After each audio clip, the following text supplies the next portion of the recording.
मत हार सकते हो। क्या हम एक अटेम्प्ट में सेलेक्ट ना होने के बाद दोबारा सेलेक्ट नहीं होते? होते हैं लोग, 4-4 अटेम्प्ट में भी सेलेक्ट होते हैं, बराबर मेहनत करते हैं। तो अपनी हार मत मानिए इसे, ये मत सोचिए कि ये हमारी हार है, किसी भी तरीके से ये हमारी हार नहीं है। अरे ठीक है, ट्विटर कैंपेन को गलत ले लिया, नहीं देखा, वक्त नहीं मिला होगा, बहुत सारे जरूरी काम है प्रधानमंत्री जी के पास, उनको जाके स्टेडियम के उद्घाटन भी करने हैं और भी काम करने हैं, उनको अभी बंगाल में सभा भी करनी है, चुनाव की प्लानिंग भी करनी है, परेशान क्यों होते हैं? अब हमने तरीका निकाला है कि कल और परसों हम क्या करेंगे। कल और परसों हम पीएमओ के जो एक लिंक आपको डिस्क्रिप्शन में दिया हुआ है उस पे अपनी ग्रीवेंसेस भेजेंगे, अपनी समस्या, अपनी परेशानी भेजेंगे।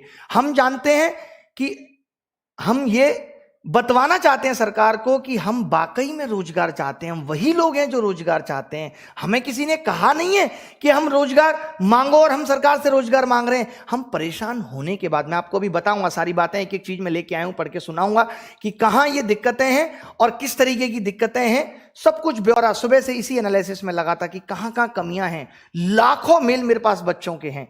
तो अपनी ग्रीवेंसेस हम 2 दिन भेजेंगे सरकार को लिंक के थ्रू। आपको और अभी मेहनत करनी है, अभी और ये लड़ाई लड़नी है। कहते हैं ना कि मेरी सांसें रहेंगी तब तक ये लड़ाई जारी रहेगी, तब तक कैसे ना मिलेगी नौकरी तब तक। कौन हमें रोक सकता है? कौन हमारी पढ़ाई लिखाई को खारिज कर सकता है?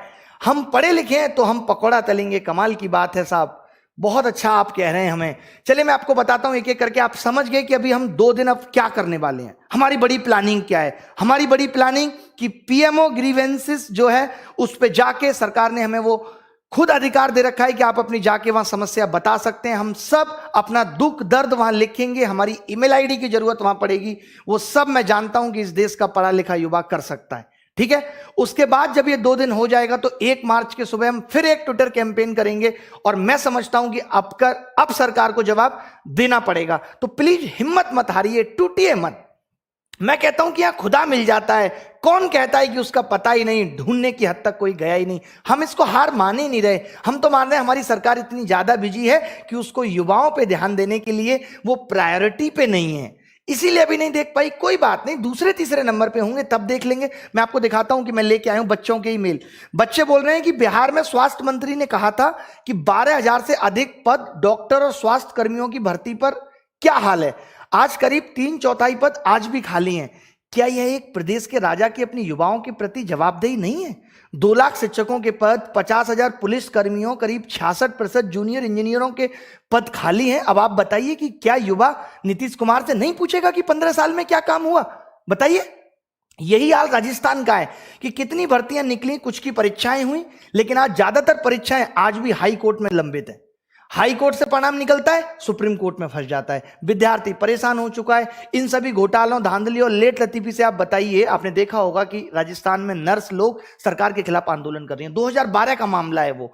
अगर कोई लड़की नौकरी की तैयारी 20 साल की उम्र पर करती है और 2 साल के बाद परीक्षा पास करती है, आज भी भर्ती प्रक्रियाओं की कृपा से 6 साल तक केवल ज्वाइनिंग नहीं दी जा रही उनको। 2 साल में उन्होंने परीक्षा पास कर ली थी, उसके बावजूद भी ज्वाइनिंग नहीं दी जा रही। इस बीच उसकी शादी भी हो जाती है, 2 बार सरकार बदल जाती है, बच्चे भी हो जाते हैं, लेकिन वो बेचारी आज भी बेरोजगार है।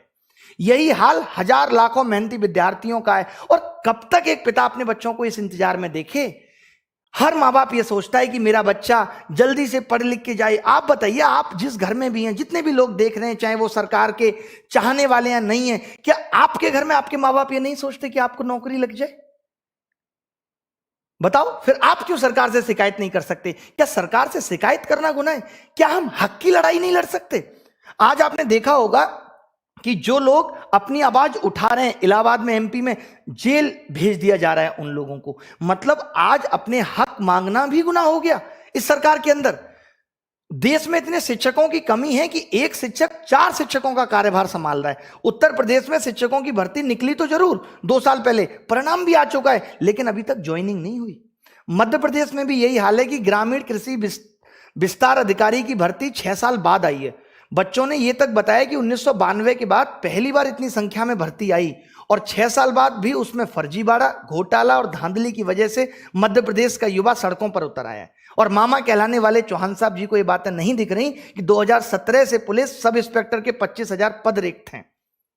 होमगार्ड, लेबर इंस्पेक्टर, पटवारी, सभी परीक्षाएं 2017 से हुई नहीं है। सोचिए 4 साल हो गए आज, इन्होंने चुनाव 2 बार करा लिए। आप देखते होंगे कि जरा सा भी चुनाव में घोटाला हो जाए, कुछ हो जाए, सरकारें बदल जाती हैं, सरकारें चेंज हो जाती हैं, चुनाव तुरंत हो जाते हैं। आज आपने कभी सुना कि कहीं का एमपी का पद रिक्त है, कहीं एमएलए का पद रिक्त है? आप सुनते होंगे आए दिन कि उपचुनाव हो रहे हैं। उपचुनाव का मतलब है कि अगर कोई विधायक का पद रिक्त हो जाए और फिर सरकार कहती है कि देश में बाबुओं की क्या जरूरत है। अरे जब तुम सब कुछ प्राइवेट कर ही रहे हो तो इतने नेताओं की भी क्या जरूरत है? कम कर दो इनकी भी वैकेंसी।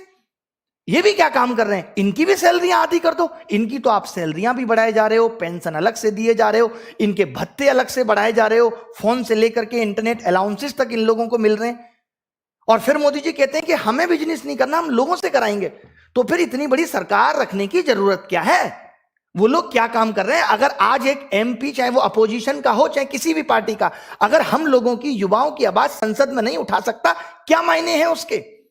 मोदी जी एक सांसद राज्यसभा से विदा लेता है तो मोदी जी की आंखें गीली हो जाती हैं, इतने इमोशनल है मोदी जी। और यहां 5 मिलियन 6 मिलियन ट्वीट युवा करता रहा, अपना दर्द बयां करता रहा और मोदी जी का दिल नहीं पिघला। यह भावनात्मक जुड़ाव है राजा के प्रजा के साथ। कमाल है साहब। सुप्रीम कोर्ट के चीफ जस्टिस बोबड़े जी ने भी कहा था कि प्रश्न पत्र लीक देश की शिक्षा प्रणाली को बर्बाद कर रहा है, खोखला कर रहा है। कर्नाटक के मामले के साथ उन्होंने व्यापम मध्य प्रदेश के घोटाले के बारे में भी कहा। गलत नीतियों के कारण देश का युवा आज दर दर की ठोकरें खा रहा है, तमाम डिग्रियां लेकर भी बेरोजगारी का दंश झेल रहा है, और जब सरकार से अपनी मांगे रखता है तो लाठी डंडे जेल का सामना करना पड़ता है। जिस जनता ने आपको चुना उससे इतनी बेरुखी क्यों? क्या नौकरी मांगना अपराध है साहब? बताइए आप। पढ़ लिख कर हम तले पकौड़े और अनपढ़ देश चलाएंगे। किसान सड़क पर लेटा है, सिर पटक रहा है, और ये सूट पहन के संसद में इतराएंगे। अब तो इनके लिए संसद भी नया बनेगा। क्या ना कहें, बातें दिल पे नहीं लगेंगी कि मोदी जी के पास कंगना रनौत से मिलने का वक्त है और युवाओं के इतने मिलियन ट्वीट के बाद भी उनकी आवाज नहीं आ रही। दिल पे लगती है। अब कोई ये भी नहीं कह सकता हमसे, जब हम पीएमओ ग्रीवेंसेस में अपनी बातें डाल रहे हैं, कि हमने सही तरीके से इस बात की मांग नहीं की थी, कि सही तरीके से हमने शिक्षा में, एग्जाम्स में रिफॉर्म्स की बात नहीं की थी। फिर तब बताएंगे कि 1 मार्च को हम ट्विटर कैंपेन किस तरीके से करेंगे। ये लड़ाई थमने वाली नहीं है। हम ये सोच लें कि अब ये एग्जाम आ रहा है, कुछ तो सैक्रिफाइसेस करने पड़ेंगे। कुछ तभी मिलता है जब कुछ खोना पड़ता है। अगर कुछ दिन की पढ़ाई हम खोएंगे तो कुछ मिलेगा, आगे आने वाली पीढ़ी के लिए भी हम कुछ सुधार कर पाएंगे। मेरा तो यही कहना है, और सरकार से निवेदन है कि इस पूरी तरह से चरमराई हुई व्यवस्था को सुधारें। शिक्षित तो करती है पर रोजगार नहीं देती ये व्यवस्था।